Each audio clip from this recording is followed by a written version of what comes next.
For some broads, now that the weather is turned, it's cuffing season. But for some of the older hags that are out there that can no longer get cuffed, it's Me Too season.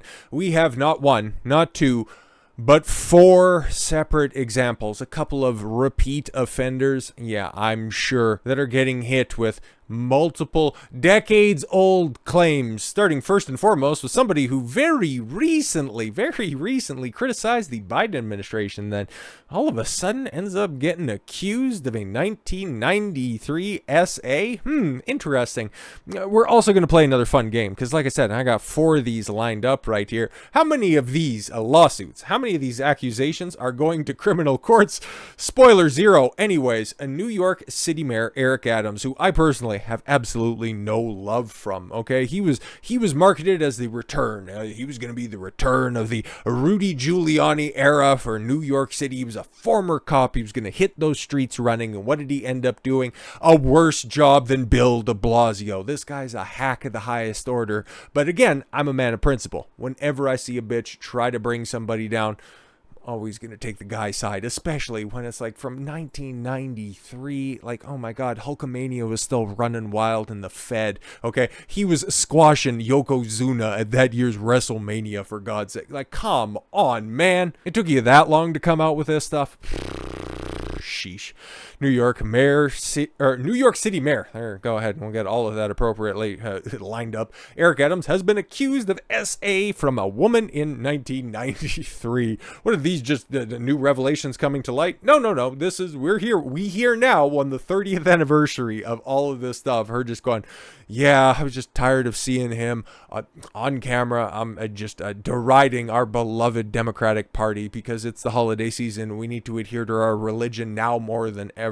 And the 3-page filing does not contain details of the alleged assault. But don't worry, guys. The damage has already been done, because does anybody really come back from these accusations? What ended up happening with all of those investigations into Russell Brand all those couple of weeks ago? Oh, right, nothing. But what is synonymous with Russell Brand now, other than a very poor transition attempt into acting from being a mediocre stand-up comedian? But he did end up finding his niche, and I do like his podcast that's out there. Okay, you need to go ahead and be fair on that one. But no, he's the he's the abuser du jour. It's not fair, it's not honest. He did not have his day in court, but that's the point, man. Whenever somebody goes against the narrative, and we're seeing that right now with Eric Adams. He criticized the Biden administration just not keeping the southern border secure, and now him having to wrestle with the fact that his streets in New York City are being overrun with degenerates, which, didn't you already know that going into the job? Now they're just of a different shade and color, so you're just a little bit more concerned about it now.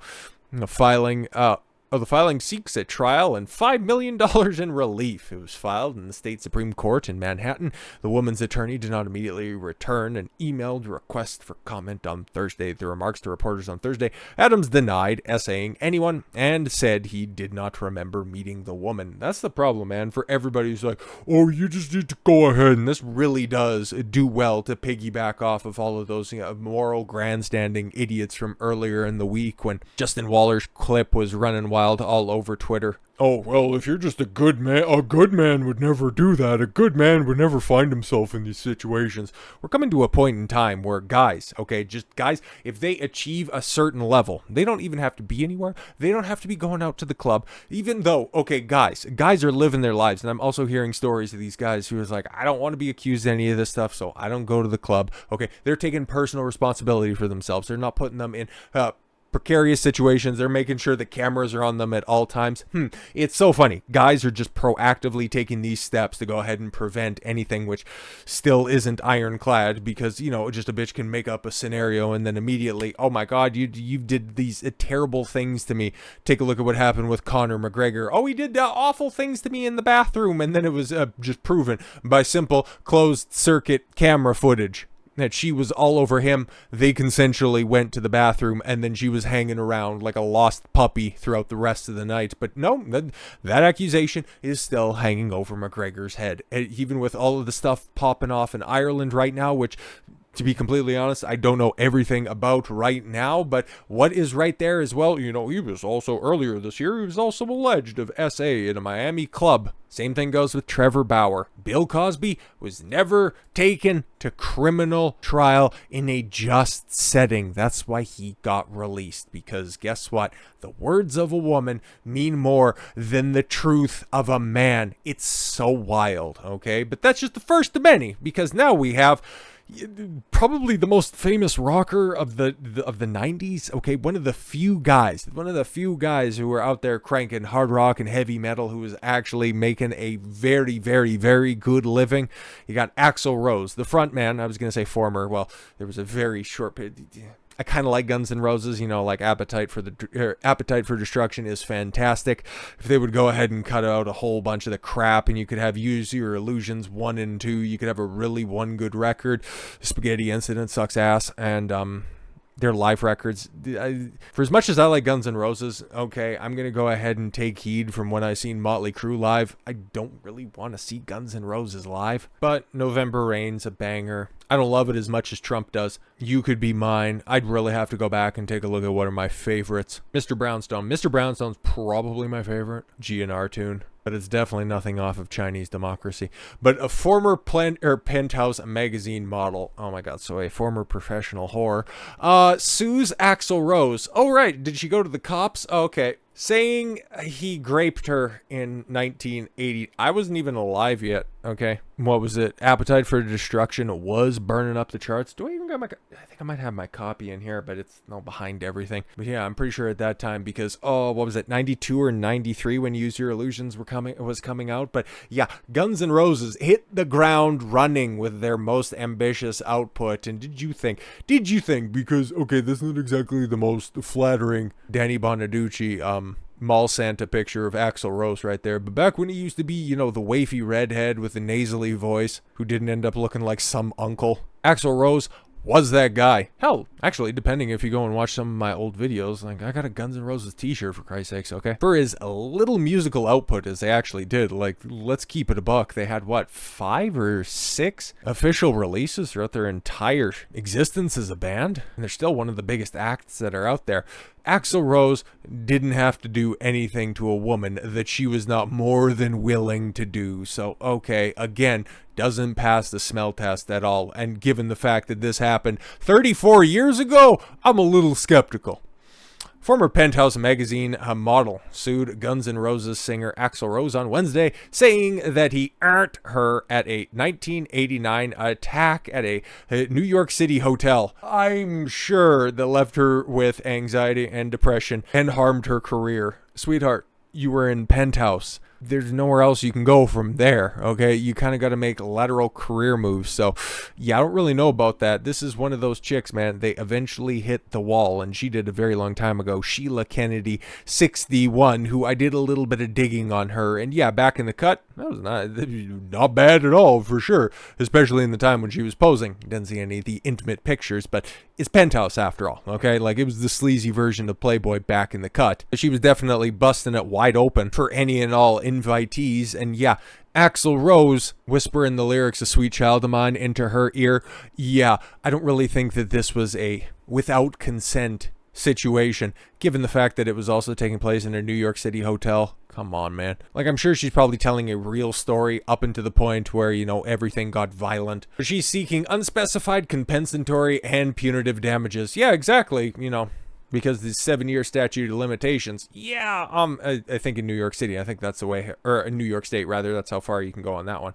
Well, for physical injury, wow, you're still hurting after that. Is Axl like packing like that? Pain, well, physical injury and pain, I thought that those would kind of go hand in hand, but okay. And suffering, emotional damage, mental anguish, humiliation, embarrassment, anxiety, and economic harm. Listen, okay, economic harm, embarrassment, and humiliation. You were a groupie, okay? You were a groupie for a rock band. And it's a story as old as time, okay? Nothing embarrassing about that, nothing humiliating about that.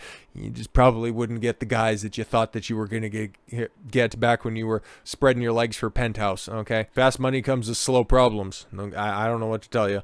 The lawsuit was filed against Rose, 61, in Malibu, California, under the temporary New York law, the Adult Survivors Act. Oh, using that stupid ass E. Jean Carroll, I want to sue Donald Trump outside of the statute of limitations law, let adult victims sue over attacks that occurred even decades ago. There it is. Temporary law.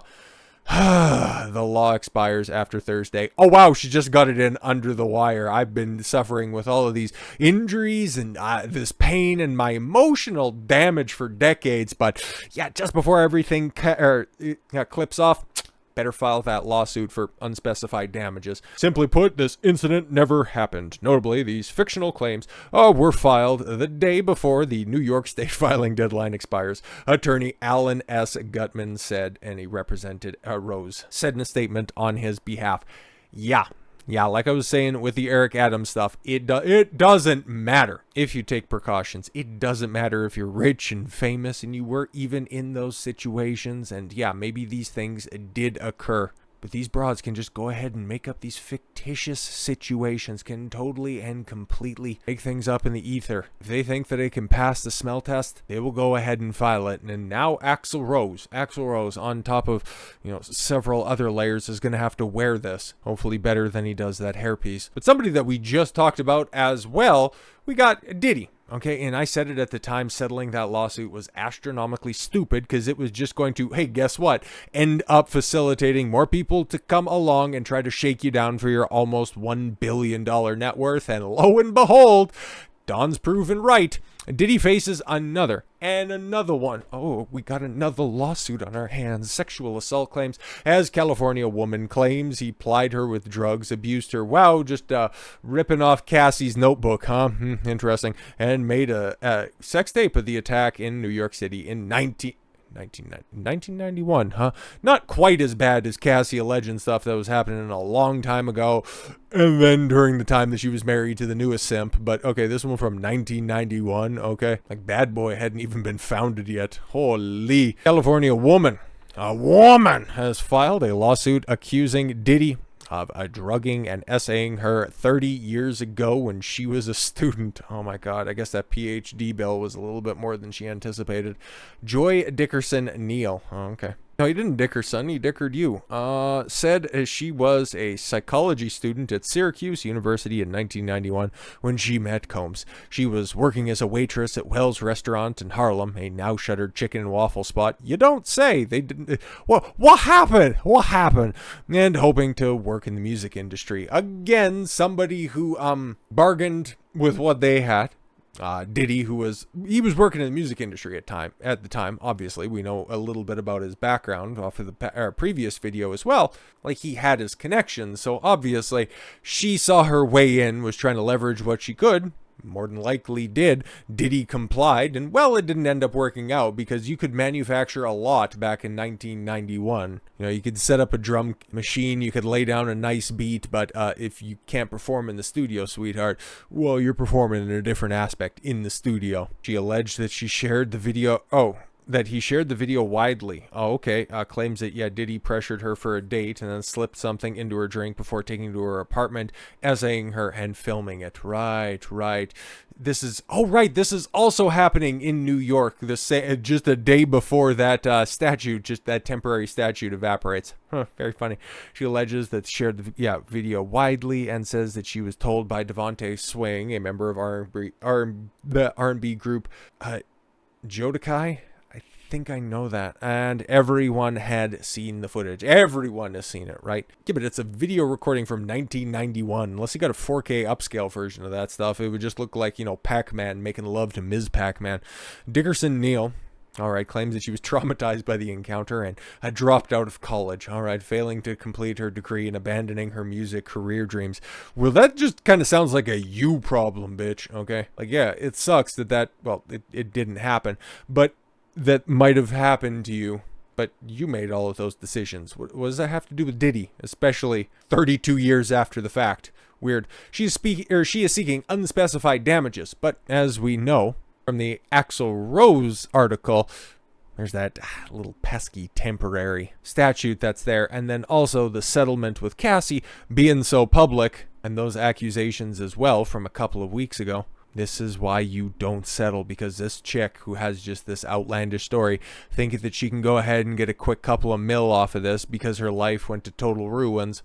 because she has poor decision-making capacities. This is why you don't settle it all, man, okay? And then somebody else who just magically also gets caught up because, what happened with Jamie Foxx, right? Like, he's been an ongoing story throughout this year. He went away with a weird medical situation, then he came out looking like a completely and totally different person, but then he made a full recovery, and then one of the first things that he did was criticize them boys, and then had to walk all of that stuff back, and here we are at the end of the year getting accosted with a brand new allegation. Now this is Jamie Foxx, okay? Like, we've seen everybody else. It's like Eric Adams, probably not much of a looker, probably was leveraging his connection in order to get any box that he possibly could. But Axl Rose, Diddy, okay, and especially during those time frames, those guys were popping big. And then you got Jamie Foxx. These are all high-profile guys, and Jamie Foxx is still Jamie Foxx. And even back in 2015, years after the Oscar, years after he was helping Kanye West kind of predict his own future by laying down the intro to Gold Digger, Jamie Foxx, I would say, inarguably is an A-list celebrity. Why? I will ask you this again. Why would he have to do anything from somebody who didn't want to do that with Jamie Foxx? It doesn't make any sense at all whatsoever.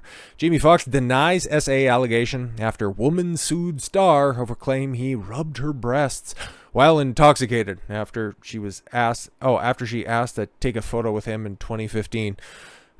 2015, huh? Where did this happen? I actually don't know where this is at, and if it's in New York, I don't even know what to say anymore. Jamie Foxx has denied the allegations after the star was sued over an alleged incident in 2015. The new lawsuit obtained by Daily Mail on Wednesday, the 55-year-old Oscar winner was accused of placing both his hands on a woman's waist. How would you, unless she's like a really old bitch, it's like, how could you place your hands on a woman's waist to take a picture and rub her breasts, but before proceeding to move them under her top? Oh no! I see. Oh, all of these broads trying to get this shit in under the wire, huh? The plaintiff, identified only as Jane Doe, anonymous chick trying to shake somebody down, claimed he started rubbing her breasts after he pulled her by the arm to the back area of the rooftop at Catch. Los Angeles? No. San Francisco? Come on, no. Chicago? No. New York City. Come on, man. She further claimed the intoxicated star told her she looked like Gabrielle Union. I doubt it. This is probably somebody who looks a little bit more close to Precious, and touched her in the intimate areas. Right, you're at one of the most exclusive bars in New York City, and Jamie Foxx, a certifiable A-list celebrity, has to try to rizz you up like that. Yeah, okay. Spokesperson for Fox denied the allegation in a statement. The alleged incident never happened in 2020. This individually filed a nearly identical lawsuit in Brooklyn. Wow, a repeat offender? Color me surprised. It's almost like the Trevor Bauer situation where he had Lindsey Hill try to go after Fernando Tatis Jr., unsuccessful in that endeavor, but filed one again, just hoping that a little bit more publicity behind this one, that'll end up sticking. And spoilers, this is what happens when there are no repercussions for these false allegations, man. Like, come on. All of these are absurd. We don't know anything about the Eric Adams stuff. Still gets labeled as an abuser. The Axl Rose stuff, that shit happened back in 1989 when Slash and Izzy and the boys were riding the night train. Diddy was being a scumbag back in 1991 while Biggie was taking breaths, okay? Well, he was out there slinging crack on the streets in Harlem, okay? Now you have this repeat offender. There's only one abuser in this, the Jamie Foxx situation, and it's the bitch filing the goddamn lawsuits. That case was dismissed shortly thereafter. The claims are no more viable today than they were then. Exactly. But guess what? Jamie Foxx has to comment on this stuff. He has to wear that right now because there is no day in court for this. There is no innocent until proven guilty when it comes to the words of a woman, and especially one that takes it to a civil lawsuit. Not to a criminal one. Okay, she wasn't so abused or so upset that she went to the officials. No. She waited, sat back on it, filed a civil lawsuit in an attempt to try to shake somebody down. All of this is getting far too predictable, and I'm not going to slap on that stupid rejoinder. Well, you know what? You know who this really affects? All of these false allegations? The real victims that are out there. No, the real victims go to the cops when this happens. I know people who have gone through these tremendously difficult situations. Without saying the words, you can know where I'm going when it comes to this stuff. You know what happened to them? They went to the police. They dealt with it that way. They didn't wait. They didn't sit on this stuff for years in order to come forward with it, in order to try to get a quick buck. No, this right here, this just makes this type of lawfare completely and totally laughable. It laughs all of these false accusers completely and totally out of the building. Keep coming forward with your false accusations. Eventually, at some point in time, somebody with a little bit of common sense is going to end up fighting back, winning, setting precedent so that whenever we start to get these false allegations rolling in, there are consequences rather to these lying bitches. So with all that said, thank you all very much for the gift of your time. I've been Don Consuelo. I want you to follow your gut and get after it. Take care, everyone.